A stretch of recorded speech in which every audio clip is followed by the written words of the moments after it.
Selamat datang kembali di Sekolah Birokrasi Channel.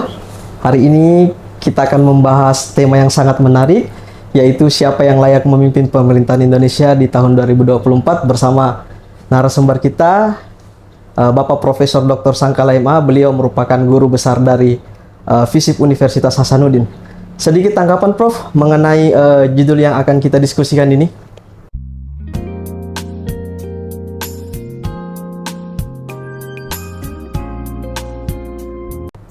Ya tentu kita mengupasnya ini tidak dalam perspektif politik, tapi sesuai dengan fokus daripada channel ini adalah birokrasi pemerintahan. Karena itu kita mencoba untuk menilai sejauh mana kesiapan daripada ketiga calon yang kita sudah ketahui bersama. Tentu kita di sini melihat dari track record selama ini ketika mereka mendapatkan kepercayaan untuk memimpin baik sebagai kepala daerah maupun sebagai menteri. Saya kira itu. Oke. Jadi data dari yang dihimpun oleh tim Sekolah Birokrasi Prof berdasarkan survei Political Meter Station, sebenarnya ada beberapa calon, tapi yang paling kuat itu ada Prabowo Subianto dengan 26,5%, Ganjar Pranowo dengan 22,8%, dan Anies Baswedan dengan 13,2%.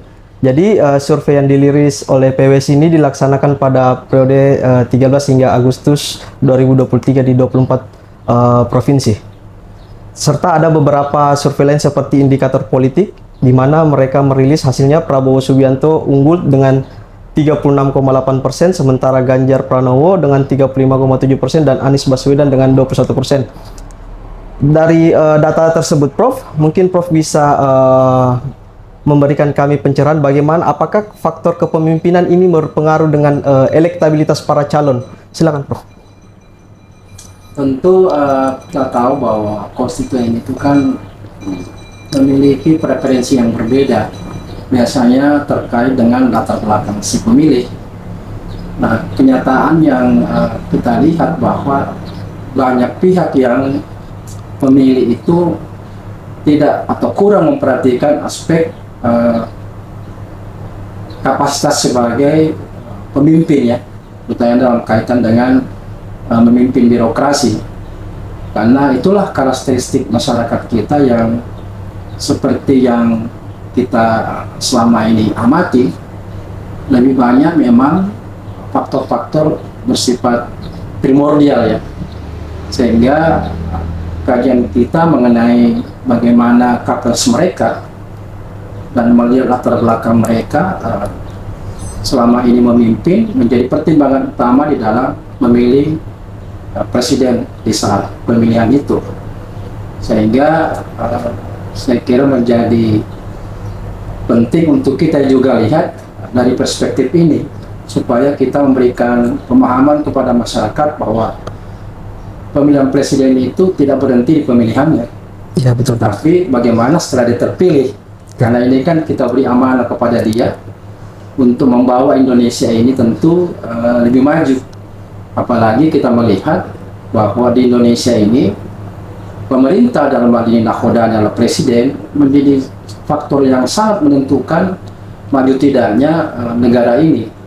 Berbeda misalnya kalau kita bandingkan dengan negara maju yang memang masyarakatnya relatif lebih maju, sehingga pertimbangannya memang sudah melihat dari aspek bagaimana kualitas selama ini yang mereka perankan ketika memimpin organisasi, ya, sehingga lebih dewasa, lebih jeli melihat rekod daripada secalon. Kalau kita agak sedikit berbeda gitu, ya. Ya, betul. Ya, seperti itu.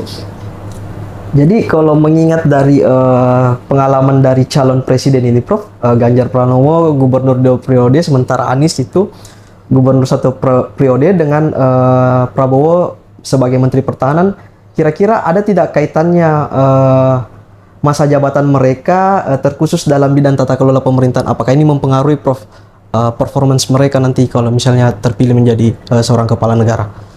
Ya, kita bisa menyatakan bahwa memang tidak jaminan, ya, bahwa orang yang memiliki pengalaman itu kemudian akan sukses, karena kan situasinya berbeda. Apalagi di sini akan naik kelas gitu kan, bukan sekadar menteri, bukan sekadar gubernur, tapi presiden, dan tentu kompleksitasnya jauh lebih tinggi.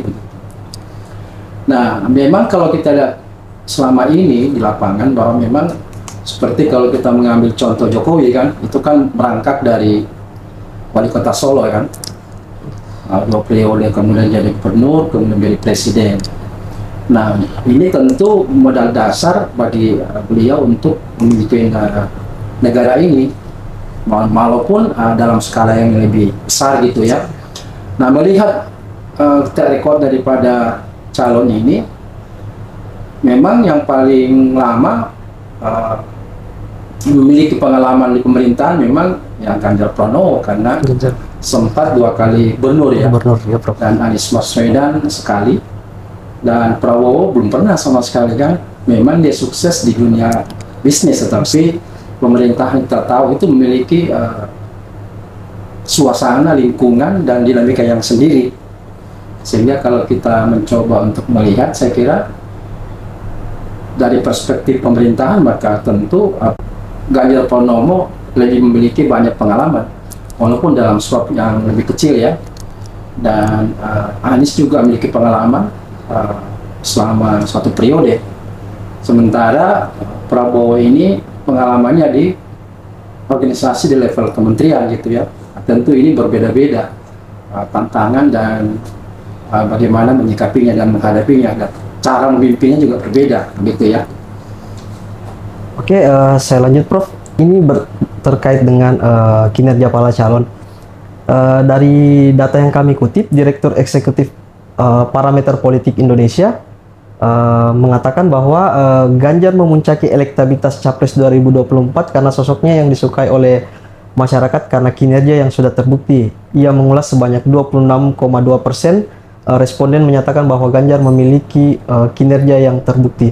Sementara itu 24% dukungan muncul karena Ganjar merakyat, dan 14% menyatakan Ganjar orang yang baik. Sementara kalau dari aspek kinerja Anies, masyarakat DKI dari 27 program, 15 program diantaranya masyarakat sukai. Artinya dari data yang kita punya bahwa 15 program dari 27 yang sudah tercapai, masyarakat DKI itu puas rata-rata di angka 54% puas dengan kinerja Gubernur Anies Baswedan.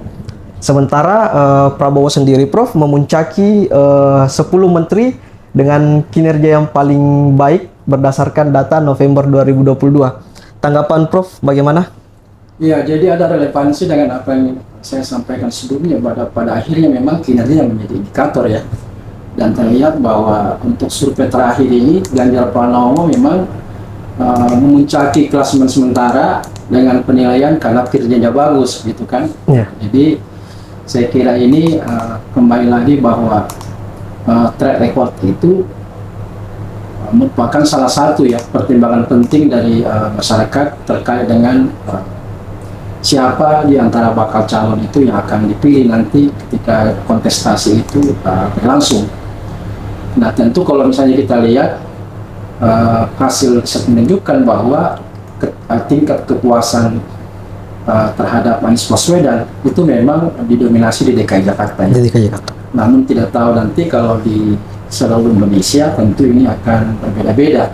Nah, tergantung kembali pemahaman masyarakat terkait dengan track record mereka gitu kan, apakah mempertimbangkan aspek kinerja pemerintahannya atau aspek lain. Dan kita tahu bahwa di Indonesia ini banyak pertimbangan-pertimbangan yang digunakan oleh para konstituen dalam memilih. Apalagi kita tahu bahwa ada memang faktor latar belakang si calon itu yang menjadi pertimbangan sehingga mereka pilih, misalnya apakah faktor karena daerah atau keterkaitan dengan agama ya, atau faktor-faktor lain. Saya kira begitu ya. Oke Prof, kalau berdasarkan pengamatan Prof selaku ahli dalam manajemen publik dan reformasi birokrasi, ada tidak Prof standar baku terhadap penilaian kinerja pejabat publik? Apakah ada reward and punishment ketika pejabat itu tidak memenuhi standarnya? Kira-kira bagaimana Prof? Ya, di dalam regulasi yang ada memang itu sudah menjadi kriteria bahwa kalau kita mau melihat keberhasilan orang ketika diberi amanah memimpin itu kembali kepada apa yang dijanjikan. Misalnya kalau kepala daerah tentu program-program prioritas yang mereka janjikan ketika berkampanye, lalu kemudian diformalkan dalam regulasi misalnya di daerah berupa perda ya, yang tertuang di dalam RPJMD mereka itu, dan disebut sebagai program prioritas daerah. Nah, di situ kita bisa melihat apakah target-target yang sudah ditentukan, di mana pada akhir masa periodenya itu akan dipertanggungjawabkan, apakah meningkat atau tidak, atau tercapai atau tidak kan?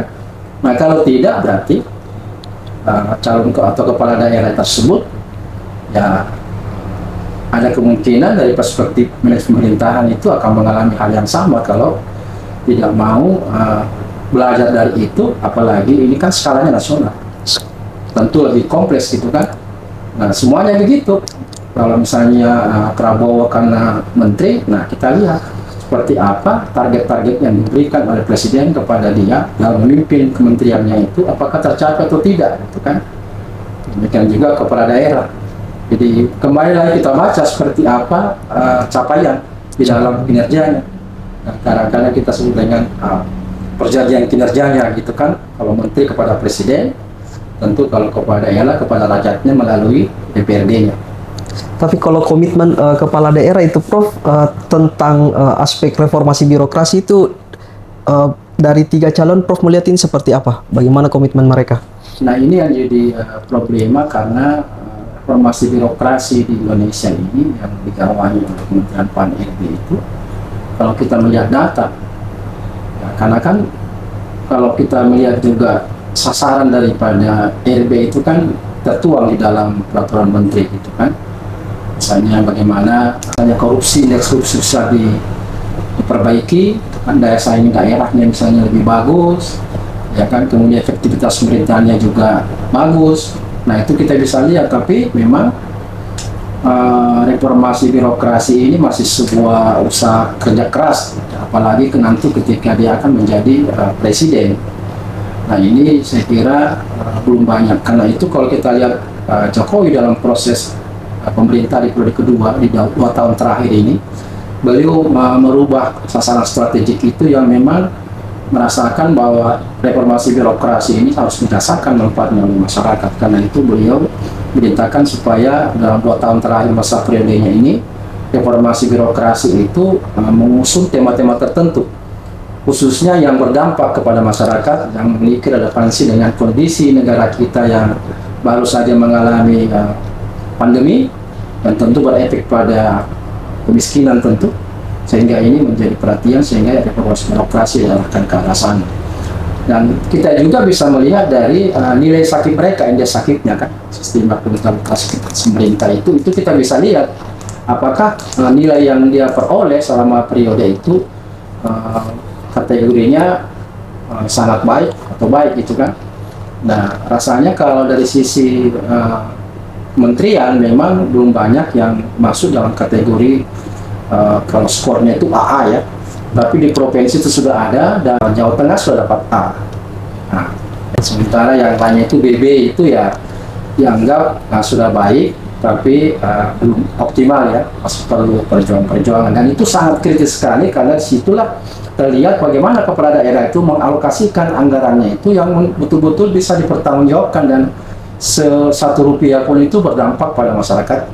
Jadi kalau nilai sakitnya rendah ya bisa dinilai seperti apa gitu kan kinerjanya, dan itu sangat rawan terhadap penggunaan untuk penyalahgunaan anggaran yang ada pada mereka, sehingga sakit sebagai sebuah instrumen yang paling penting bagi pemerintah untuk dinilai bahwa uangnya itu betul-betul digunakan untuk membiayai program, dan program itu berdampak kepada masyarakatnya.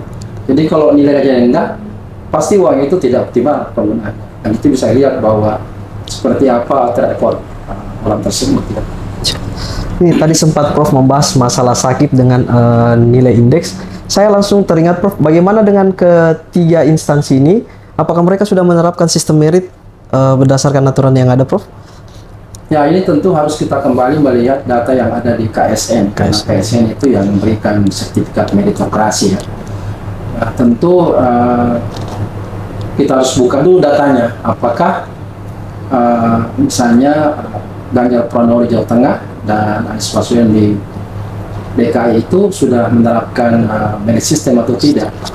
Dan ya, karena tidak memiliki data ini, yaitu tapi sangat penting ini dalam kerangka untuk apa, bahwa ketika mereka mendapatkan sertifikat meritokrasi dan menerapkan sertifikat itu berarti bahwa memang mereka sangat memperhatikan SDM di mereka yang menekankan pada memang prestasi.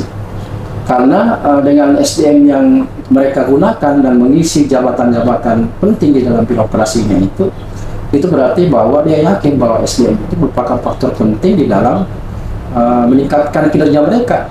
Karena bagaimanapun juga sumber daya terpenting di dalam organisasi adalah SDM. Nah, kalau dia menempatkan orang-orang yang berprestasi memimpin jabatan itu, maka pasti kinerjanya akan bagus. Gitu logikanya ya. Ya. Oke, baik Prof.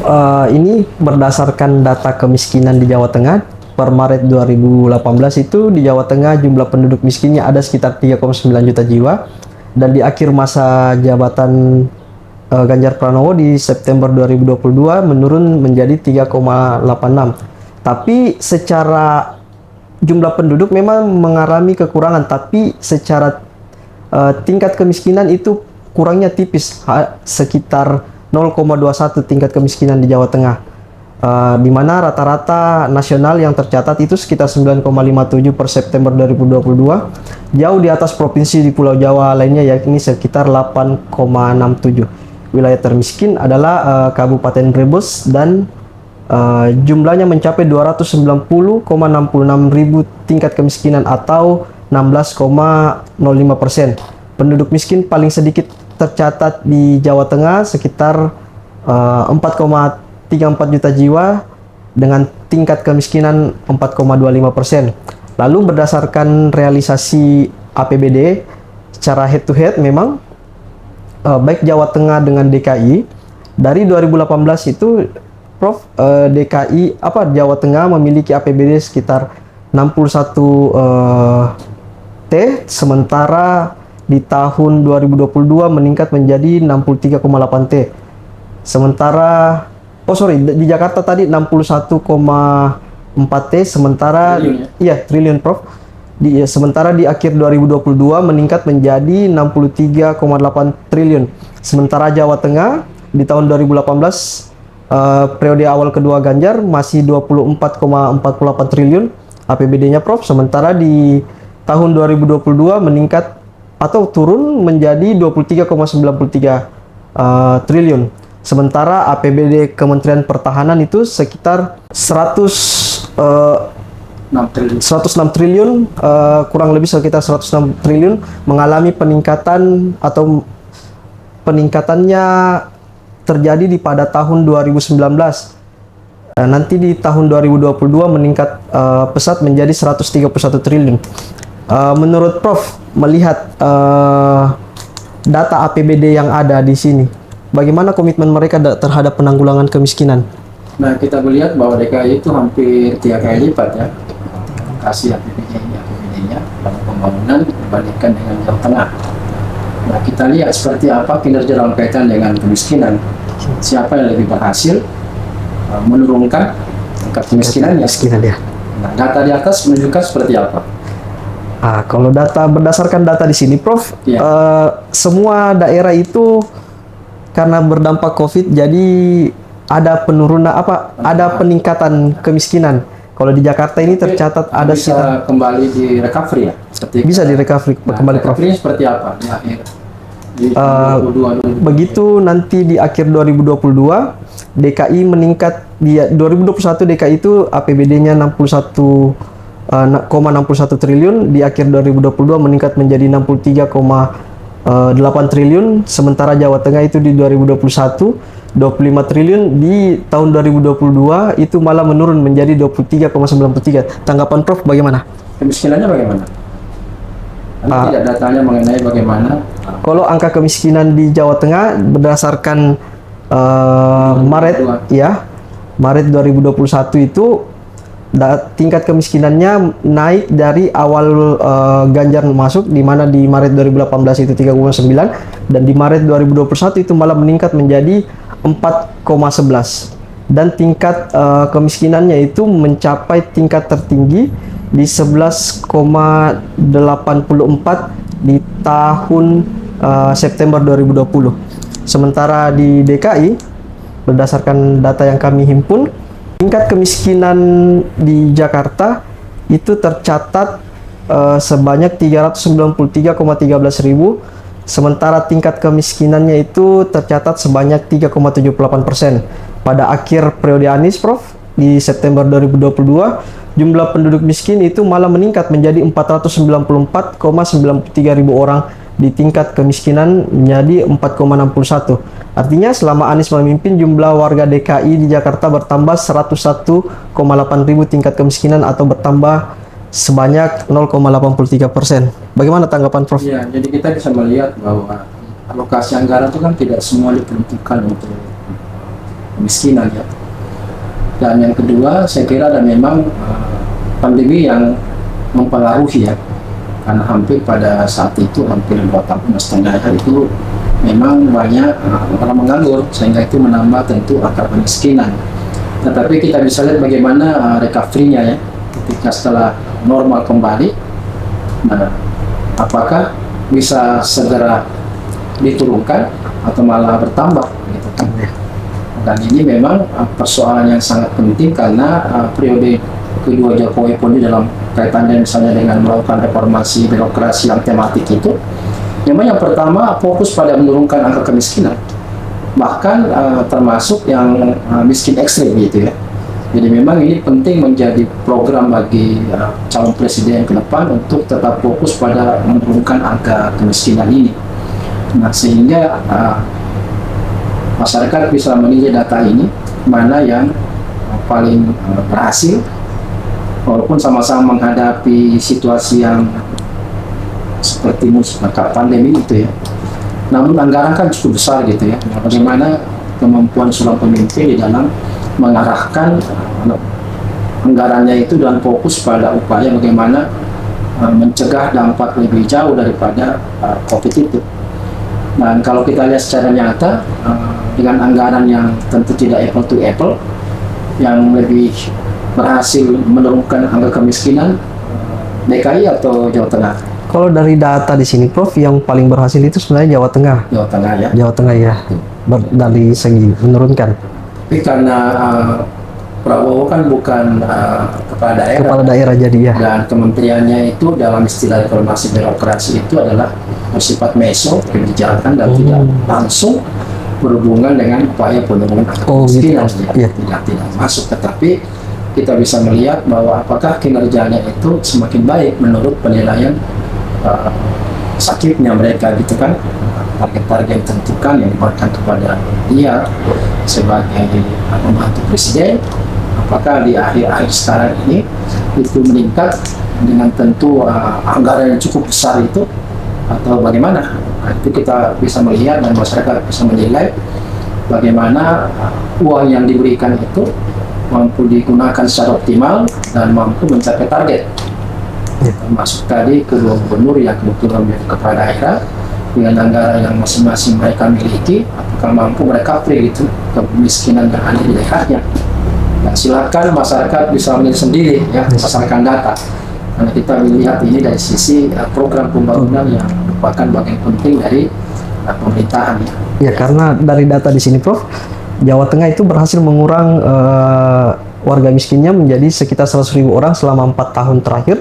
Sementara dari 2017 ke 2022 malah Anies menambah warga miskin menjadi 101,8 ribu. Memang anggaran belum tentu bisa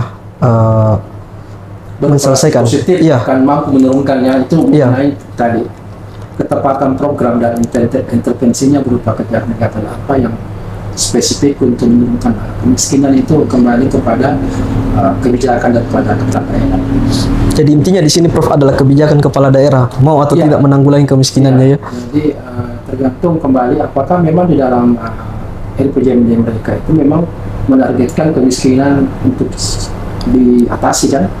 Dan bagaimana target-target dia selama memimpin 5 tahun itu, bagaimana capaiannya. Jadi memang kita harus melihat kembali kepada target dari PJMD-nya. rencana pembangunan daerahnya itu. Tapi data-data ini bisa menjadi indikator bagi kita bagaimana uang itu digunakan dengan tepat sehingga kemiskinannya bisa berkurang. Kalau menurut Prof, dari anggaran yang saya sebutkan tadi, Prof, kira-kira cukup mereka untuk perform dalam menjalankan tugasnya? Ya, sementara daerah itu kan tidak ada yang memiliki anggaran yang lebih ya, malah dibutuhkan kecerdasan memilih program dan kegiatan yang betul-betul bisa menyasar problema yang ada di daerahnya, gitu kan. Jadi kita tidak pernah anggapan bahwa uangnya cukup, pasti tidak, karena apbn kita saja kan selalu ada gapnya kan, sehingga implikasinya bagi daerah itu ya tentu juga akan berdampak. Karena itu kembali dalam manajemen pemerintahan itu kejelian seorang pemimpin di dalam melihat permasalahan dan pemilihan terhadap program apa yang digunakan untuk mengintervensi problema itu, itulah di situ sebenarnya kecerdasan seorang pemimpin. Jadi memang kreativitas dari pemimpin itu berpengaruh, Prof ya? Sangat. Selain kreativitas harus berkomitmen juga. Nah, ini intinya komitmen kan. Dan kemudian bagaimana memanfaatkan mesin birokrasinya, di dalamnya ada SDM yang ada itu diharmonisasikan untuk diarahkan kepada bagaimana target-target itu bisa dicapai. Seperti itu. Ya, terakhir Prof, sebelum saya menutup diskusi ini, saya meminta Prof untuk membuat satu closing statement. Kira-kira apa yang ingin Prof sampaikan terkait dengan judul kita pada hari ini? Ya, menurut saya di Indonesia ini presiden sangat menjadi penentu maju tidaknya negara kita, apalagi kita menghadapi sekarang ini bonus demografi sampai tahun 2030 dan bahkan 100 tahun kemerdekaan kita yang diproyeksikan oleh para pakar dunia bahwa di tahun 2045 kita menjadi salah satu dari 5 negara besar dari sisi ekonomi. Itu semua merupakan harapan, proyeksi daripada akhirnya kembali jika pemimpin kita yang kita pilih itu memang fokus ke situ dan memiliki kemampuan untuk membawa kita bangsa ini ke arah seperti yang diproyeksikan oleh para ahli. Karena itu saran saya, gunakan hak pilihnya dengan baik, jangan dasarkan pada primordial, jangan dasarkan pada emosi, tetapi menggunakan pendekatan rasional yang berbasis pada data, terutama terkait dengan satu perspektif, yaitu perspektif pemerintahan. Lihatlah mereka pengalaman dia ketika memerintah, apakah sukses atau tidak. Nah, kalau dia sudah sukses berarti punya modal untuk kita pilih, karena paling tidak dia sudah punya pengalaman untuk memimpin ketika dikasih amanah itu, dan tinggal kemudian bagaimana menjadi presiden, di mana tentu sumber daya yang dimiliki sangat besar ya, dengan segala kewenangannya tentu seharusnya kemampuan untuk bertindak ke arah yang lebih baik tentu lebih terbuka lebar. Saya kira begitu ya. Oke, saya kira itu diskusi kita pada hari ini. Terima kasih Prof atas waktunya. Sampai ketemu di episode selanjutnya tentunya dengan tema yang jauh lebih menarik. Salam reformasi birokrasi.